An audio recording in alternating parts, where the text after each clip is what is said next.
节奏调整，尽快的去调整这样的打法，然后丰富我们的进攻，然后每个人上去都是。Training session was fantastic. I think the feeling of the players were very good. We did some passing, some drilling, and the feeling between each other was very positive.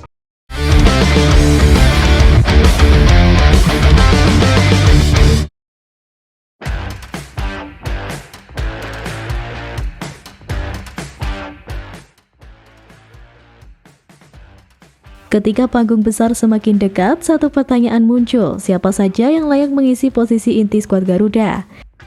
Di balik latihan yang semakin intens, perlahan wajah utama skuad Garuda mulai terlihat jelas. Timnas Indonesia di bawah polesan Patrick Kluivert bakal mempertahankan formasi 3-4-2-1. Di posisi kiper akan diisi oleh Emil Audero dan ada penjaga gawang cadangan yang siap menjadi pelapisnya, yakni Nadeo Argawinata, Hernando Ari, dan debutan Reza Arya. Bergeser ke posisi pemain belakang, trio center back andalan sepertinya juga masih akan dipertahankan Kluivert. Ketiganya adalah J.I. Zels, Rizky Ridho, dan Justin Hubner. Kemungkinan ini bisa saja berubah di last minute dalam penentuan komposisi pemain. Michael George yang moncer bersama FC Twente bisa saja dimainkan sejak menit pertama jika Kluivert kembali berani bereksperimen. J.I. Zels jelas dalam kondisi segar bugar setelah menyelesaikan musim ini bersama Venezia dan kembali akan memimpin skuad Garuda sebagai kapten. Sementara Rizky Ridho yang tak kalah moncer di BRI Liga 1 bersama Persija Jakarta semakin percaya diri di barisan pertahanan Timnas Indonesia. Untuk Justin Hubner, pemain ini masih menjadi andalan karena permainan ngototnya.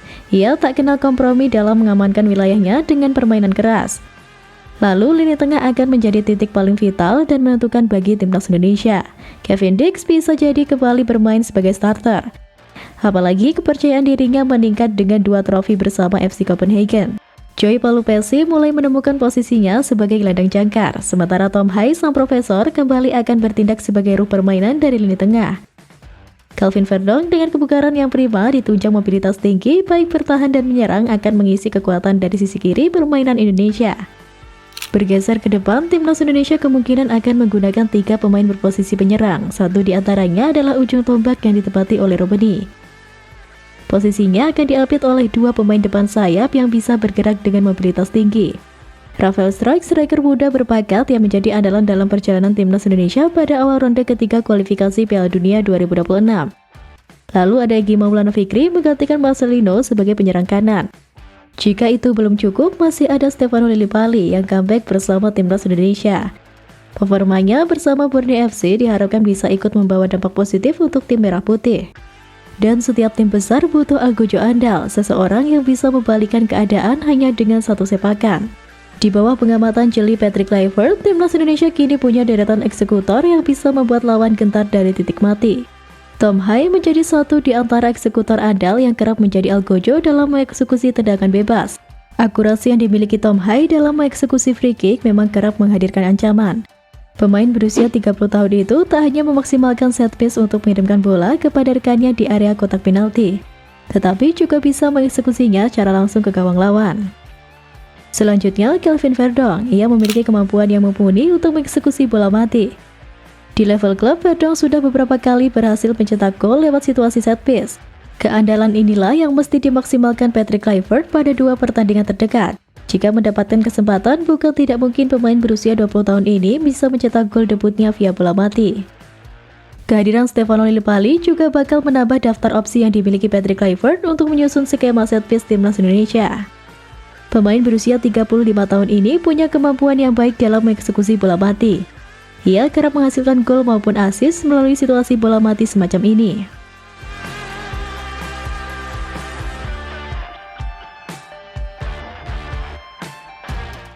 Tak hanya pemain yang bersiap bertarung, dari tribun stadion ribuan suara akan bersatu dalam satu semangat mendukung Garuda. Getarannya bukan hanya terasa di telinga tapi sampai ke jantung lawan.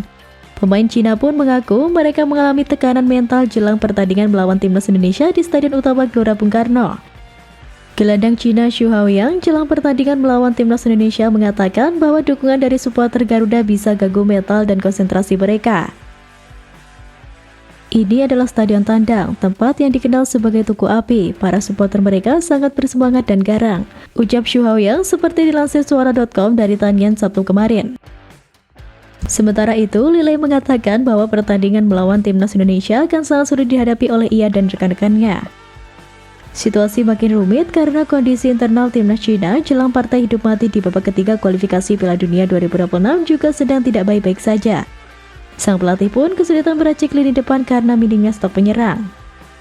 Dan di tengah semua tekanan itu, Cina mulai memainkan cywar. Mereka sampai mengumbar provokasi demi menggoyah fokus skuad Garuda.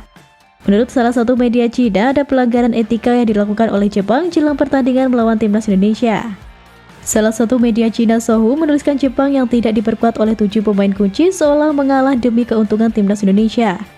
Sikap Jepang tidak hanya melanggar etika olahraga, tetapi juga menempatkan Cina dalam situasi yang sulit. Ulas media Cina tersebut.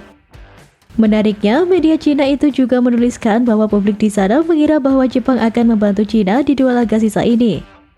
Namun justru sebaliknya, keputusan Jepang menurunkan skuad utama membuat Cina merasa dihianati. Langkah ini merupakan provokasi terang-terangan oleh Jepang terhadap Cina dan menyeratkan bahwa mereka dengan sengaja menyerahkan kemenangan untuk Australia dan Indonesia, ungkap media Sohu.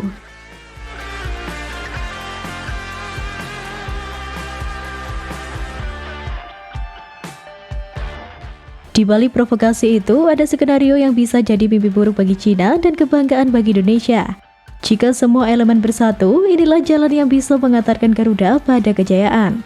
Lalu, bagaimana skenario terbaik yang bisa diharapkan pada timnas Indonesia versus Cina di 5 Juni mendatang? Pertama, timnas Indonesia diharapkan bisa menang lawan Cina. Bila itu terjadi, Cina otomatis bakal tersingkir dari perburuan tiket Piala Dunia. Kemenangan juga memperbesar peluang Indonesia lolos ke Piala Dunia karena skuad Garuda mengoleksi 12 poin. Kedua, berharap laga Arab Saudi versus Bahrain berakhir imbang. Bila Indonesia punya 12 poin dan Bahrain memiliki 7 poin jelang laga terakhir, otomatis peluang Bahrain untuk lolos ke Piala Dunia sudah tertutup. Tak sampai di situ, hasil imbang Arab Saudi versus Bahrain juga membuat Indonesia naik ke peringkat ketiga dengan keunggulan 1 angka atas Arab Saudi.